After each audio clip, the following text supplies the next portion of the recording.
Hi everyone, this is Aaron for Zollotech, and we're going to review the iHome ID9 sound dock for your iPhone, iPod, or iPad.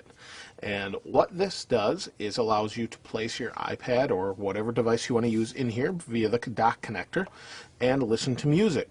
It's beautifully designed with this nice aluminum outside, and on the back we have our adapters and an audio input. So this is a 9-volt AC from the wall that will actually charge this, but also charge your device that's plugged into it at the same time. It doesn't charge while it's unplugged though, so it saves the batteries for the ID9 as opposed to sending all of that power to your iPhone or what have you.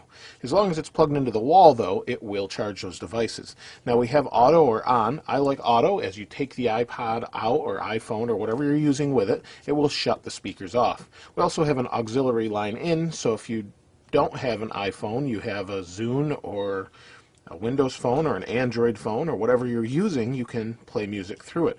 And you'll want to do that because for what this is, it sounds really nice. Now it's going to look a little awkward if you don't have one of the dock connected devices.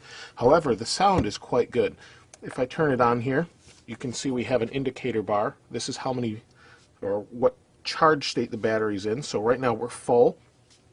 Honestly, I haven't used this for enough time that it actually has drained the battery the entire time. So you're going to get a good full day's music out of it without a problem, but most of you are probably going to leave it plugged in as a nightstand dock or something along those lines. We also have a volume button here which affects the iPhone or iPod while it's plugged in and turns it up or turns it down. You can either do it on the screen or here it controls either way.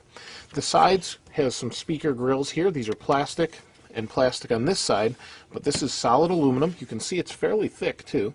And on the bottom we have a rubber foot that keeps it in place. Very compact, really nice.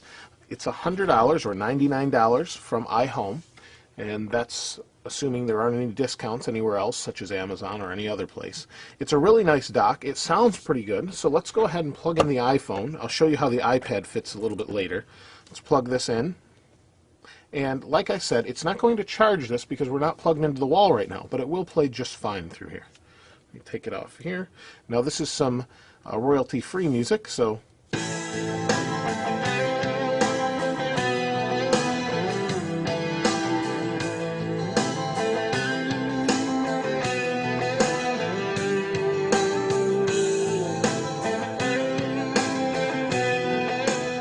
as you can see, I can turn it down there. I can also turn it up here, and it affects the scroll here as well for your volume.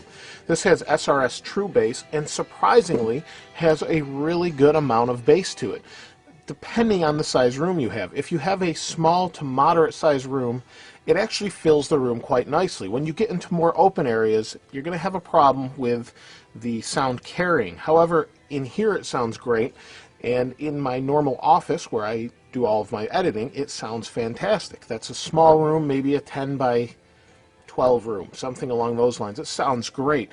Now you're not going to get bass like you would with a subwoofer, but as far as sound docks go, this is really quite good. I was pretty impressed the first time I heard it, and still am impressed and use it. Now let's go ahead and move to the iPad. As you can see, the iPad is in place and fits nicely, looks beautiful. Let's go ahead and turn this on. Now the reason I'm showing you the iPad is there's an application from iHome that's free called iSleep. This application is fantastic and works great with this. It's designed to work with this. So what this does is you set your alarm. So I have my alarm set for 8:50. If I go to edit, I can edit the alarm, and in here I have a bunch of options. And what it does is we can sleep to different music, so there's your sleep to music.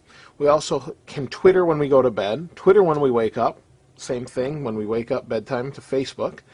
We can also have our snooze time set, and there's also a wake or what music you want to wake to. So we have a sleep timer, 40 minutes. What this sleep timer does is put you to sleep. So I've picked some music to go to sleep to, and what we do is we just slide this here, and due to copyright I can't play these songs, but once I slide this, it'll actually turn the sound on. Once the time progresses, it actually brings the volume of the sound down, and will eventually go right off after 40 minutes. So it's a really nice way to fall asleep. So as time goes on, the volume goes down, things get softer, and you fall to sleep nicely. When you wake up, it does just the opposite. It will play the music and bring it in gradually, and it sounds really nice, and it makes for a less startling wake experience. All of a sudden, the music is on, and you wake up instead of an alarm going off and you want to slam your hand on the thing and put it to sleep. So it's really very nice, especially it works on iPhone and iPod or iPad, and it's really a nice application. So as you can see, we have both devices. You can use either or, and they work just as well. Now, the one thing I need to mention is this does not seem to work very well with an iPad 2. I've tried to push it in here, but it just seems like, while it probably would fit with some work, because this is angled and on a spring, when you try to put it on, it's just very difficult, and I haven't yet got it on there without trying, without fear of scratching the bottom of the iPad 2 up.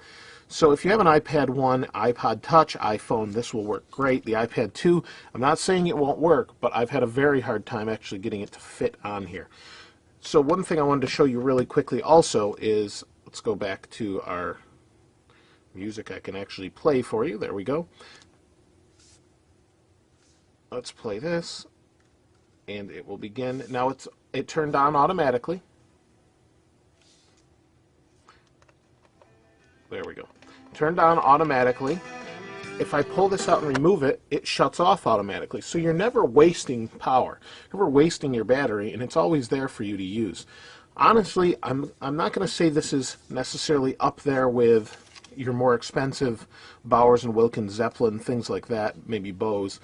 But for the $99 price point, and if you're looking for a portable dock, I really don't think you're going to be disappointed. Now, obviously, the audiophile is not going to buy a sound dock necessarily that's like this.